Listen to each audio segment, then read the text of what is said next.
Hi, this is Mac with PriceActionTradingSystem.com, and this is Wednesday, December the 14th, and I'm going to do a chart lesson today. I'm going to talk about trend lines and where to enter and so forth again today.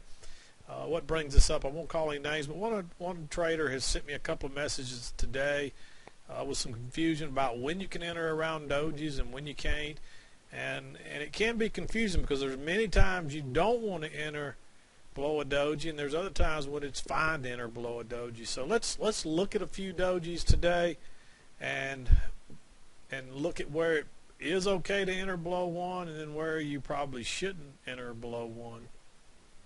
And just to give you an example, here's my original trend line coming down off the first two swings of the overnight, and then I found where it touched the next swing, and that's where I drew my line.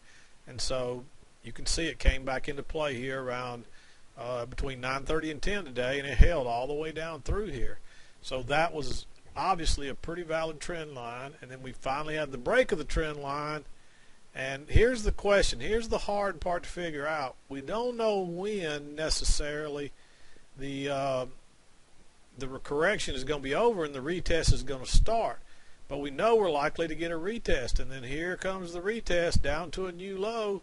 And then now we're starting to go the other way. So you can see the trend line rules held, but the question is knowing when the trend line is or when the correction is over, and that's the answer that it's hard to know. And that's why you got to follow all the other rules. You can't just say, okay, there was a trend line break, I'm going to immediately look for a short because I know we're going to do a retest, because you don't know how long that correction may last before you start to get the retest.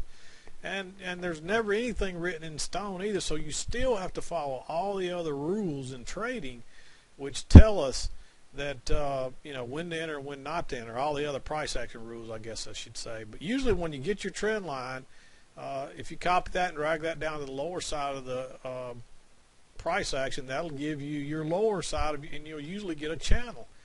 Now a good sign that a trend is wavering is when, see how here we got down to the trend line, we kept making lower lows, and they were a good bit past each low. But look what happens right here. We don't quite get to the trend channel line, and we start going higher, and we break it right here. And then this low goes a little bit lower, and this one just a little bit lower, and this one a little bit lower, and they're not getting anywhere near this other line. That tells you this trend is waning. And we did get a break here, so that's really a break and two lows down to a new low right there. So this is pretty much its own new trend almost. And so really I think this was the first break, and then this is the retest, to be honest. But on a smaller picture, we had a break right here, and then if you measure this, I guarantee you it's two legs down that are pretty equal in size. There's one leg, and there's the other leg. You see that one didn't quite get there, but that's still close enough to call that two legs down to a new low, and then we get a new trend going here. And you can see how I drew this trend, and look what happened up here. 3 times we tried to go higher, and each time we moved further to the right, and then finally it lost all its momentum to the upside and sold off. And then now we're going back for the lower test on the retest on the low, and we got that. We got a lower low. We've got a couple of different legs down here to it. Now, can we make another leg down? Because now we got another trend line coming right through here. But anyway, let's go back to what I want to talk about dojis, when it's okay to sell below a doji and when it's not. Now, here's a pretty good setup right here. Now, would I have sold below that doji right there? Probably not, because it's got a green body. It's just coming off the trend line. It did turn to the, I would have waited for this red bar and then sold right there most likely, because that is a second entry short. It's a form of a second entry short. But see how bullish this move up was? No way I would go short below that bar right there. Hopefully you can see that. And that's not a doji, I know, but that's a red. It's a very bearish looking bar, but look how strong that move up was. So don't, that's not a good bar to be going short under. Wait till there's some sign of the trend going up faltering. And so you see what happened if you went short there. You got trapped, and the prices went up, and you probably got stopped out right there unless you were using a hard 2-point stop. You got stopped out, and then here comes the great move. So all they do, they try to trap people. They try to create a trap. And this is basically a double top with a 1-tick trap right here, plus it came off the trend line. So you could have gone short below that doji. Would have been an okay trade, but I would have waited for this red bar and gone short right there. And then you can see it was off to the races down. Any runners were easily safe and worth a bunch of points right there. So I guess what I'm saying is be careful and look for the two legs. And you see there's one leg, there's a two-legged correction, and then there's a second leg. But you got to make sure this leg is finished. And you see how bullish those three bars are. And then you got, of course, you got this little bearish move in right here, but that wasn't enough. Bearish just to prove that this move was over. This thing could have shot out the top and then gone way up here and tested the high and then started selling off. So wait on the setup. Be patient, I guess you should say. But when this thing tried to go higher twice here and then failed right at the trend line, and you're this far away from the EMA, you know prices are likely to at least come back to the EMA. So there's enough room to scalp out in there, and you can figure prices are even going to come back and test this breakout area. And you can see they bounced right there. A lot of people thought that's what was going on. They tried to go higher, but then they sold on off. So be careful. Now here's another good example. Here's a big leg up, and then you got a little doji here. Again, look how bullish that move is, and this is just a first entry. No way I would go short below that or even this bar right here, because there's a stem on that one. And you see what happened. Prices just stayed stuck in this. We're looking for another leg up, and then finally broke lower right here, and all they did was trap people. So that's the kind of doji I wouldn't go short below, not unless it was a second entry. And then, of course, then there's that trade. And then we sell off, and then we come up, and then look, we got another doji right here. It's overlapping with that bar. We just had this huge move down. There's not enough correction yet, so no, I'm not going short below that or that one. By the time you get this one, then you got three or more overlapping in a row. So you got to watch for the congestion and things like that. Here's another little small doji on a second move up. This one was questionable. I probably wouldn't have taken it because look, 1, 2, 3, 4 overlapping bars there. And this one's not so much overlapping, but there's not a lot of room between here and the last close down here, and you want to have enough room inside that bar, inside the colored part of that bar, to scalp out. So even though could be construed as a second entry, even that's not a very good entry. But look, once prices broke up here above this little congestion area and then fail and turn down, well then okay, then it's okay to go short. And you can see even then it hesitated a little bit, but you could have gotten out of that scalp fairly easy, and you see prices moved on down. And so it's not just, you can't just look at a doji by itself. You have to look at the price action, what's going on, how many legs. So it's more to it than just ignoring a doji or trading a doji.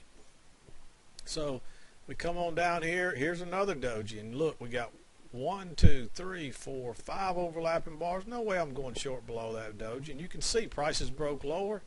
It traded up, couldn't get any higher, and then it turned back down. So somewhere in here, I still wouldn't have taken this trade because we've yet to come back. The really good setup's going to be somewhere over here along this trend line. But now look, now we've got a nice two-legged move up. There's actually two legs in that move. And see, there's a doji after a two-legged move up. That's a second entry short. I still probably wouldn't have taken that doji. I would have waited for this bar, and then it probably would have been okay to go short right there. And then you see what happened. And you could have taken the doji on this one, but that's a more calculated risk. It's a little riskier. But it's actually a two move up. 1, 2, and then right here, 1, 2. And so that's a second entry short right there.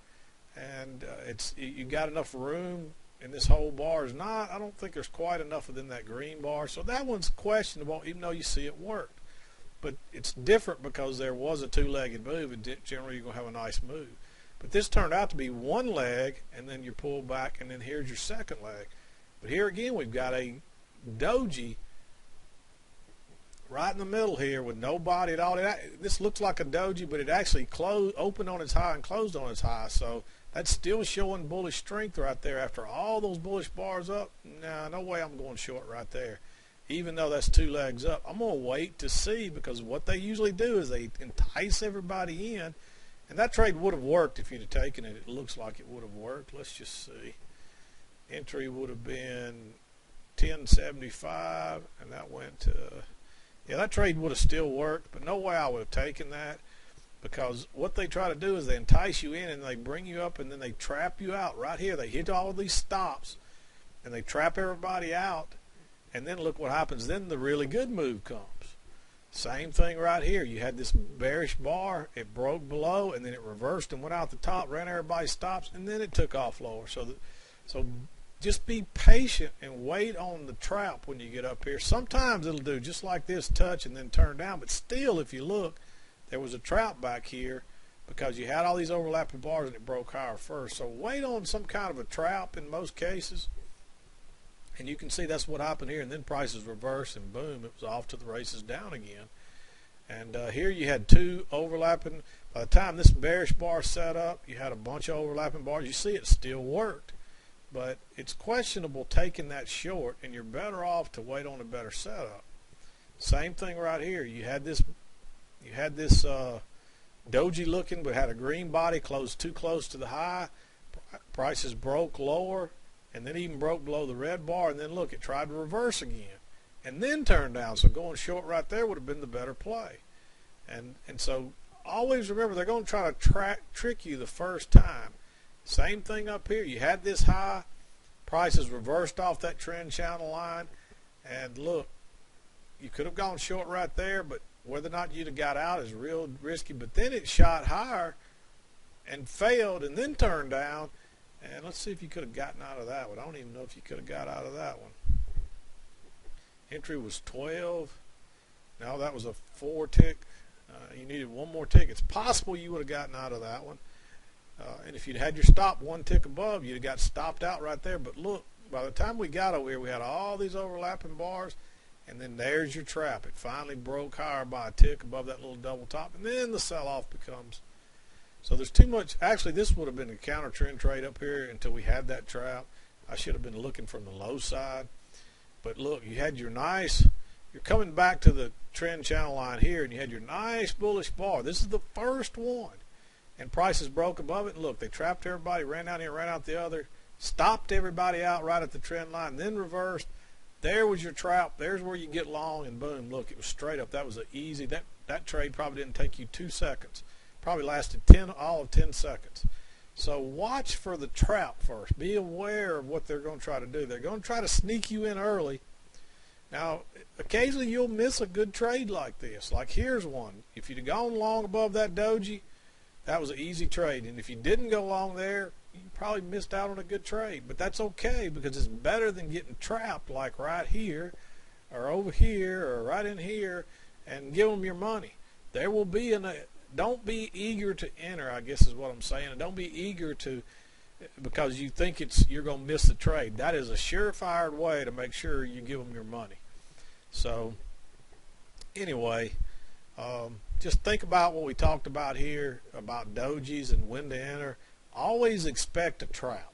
If you're thinking a trap, yeah, you're going to miss a trade every now and then, but you'll probably be a richer and happier guy because another one will come along any minute. Like right here, if you got to thinking maybe that's a trap and you missed it, okay, well, it came on down. All right, I missed a trade. But look, just a few minutes later, there was another trap, and boom, you had a second chance to get in. Same thing right here. What if you missed that trade because there's 1, 2, 3, 4 overlapping bars? You could have gone short. Well, so what? You missed that trade. Well, here's you another one that came along right in here with a second chance to get in. So if you look at every one of these moves, if you waited on the second opportunity to enter, they always worked out better. And so I guess what I'm trying to tell you is don't be so eager to enter that you enter at the wrong spot trying to get ahead of everybody, because all you're going to do in most cases is get trapped.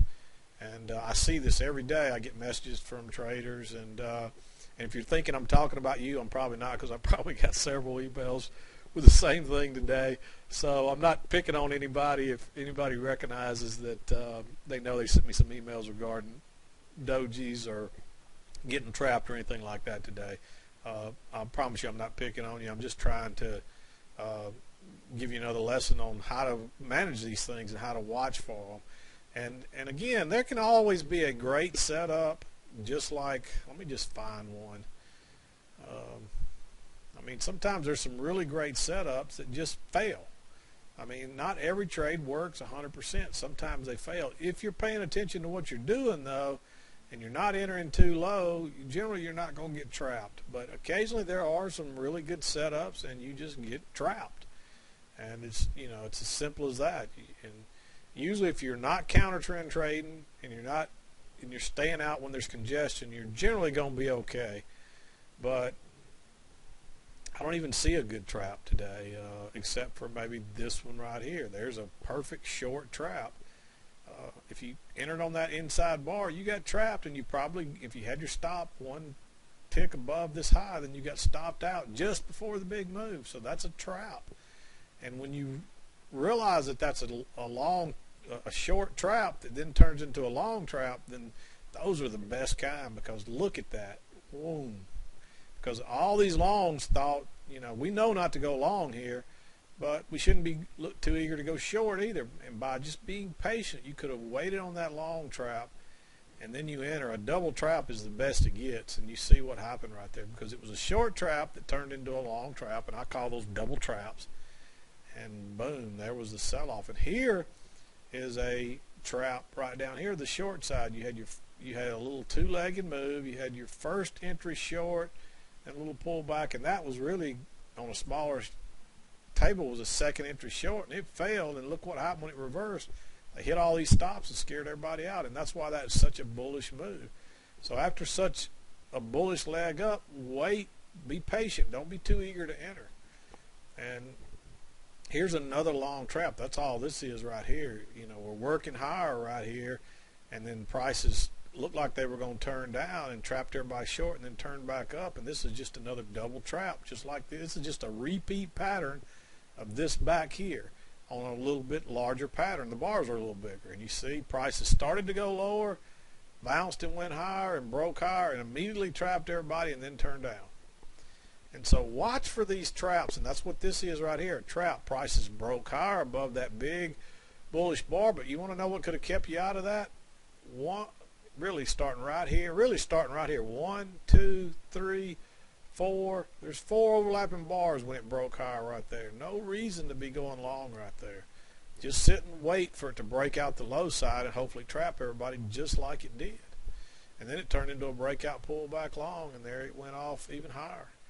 And so be patient. And like right down here, prices were going lower, and no reason to be going low short down here after this huge move down. Yeah, prices could keep going down, but there's probably going to be a correction first. And you see what happened when prices broke below that doji, but there were 3 or 4 overlapping bars there. It broke lower and trapped everybody and turned up and had a couple of legs back up. And so just be careful with the traps. Watch for them. Don't be so eager to enter. Now, you know, some of you, and that's kind of what prompted this, is I'm telling guys to be careful entering below dojis, and then all of a sudden they start missing every single doji. And some of the best trades will be below a doji if it's in the right context. So you just have to look at the big picture. There's no hard and fast rule on dojis, except that I'd be careful around them, but it doesn't mean you don't enter below or above a doji if it's in the right location. So hopefully this was a good lesson today. And this is Matt with PriceActionTradingSystem.com, and we'll see you next time.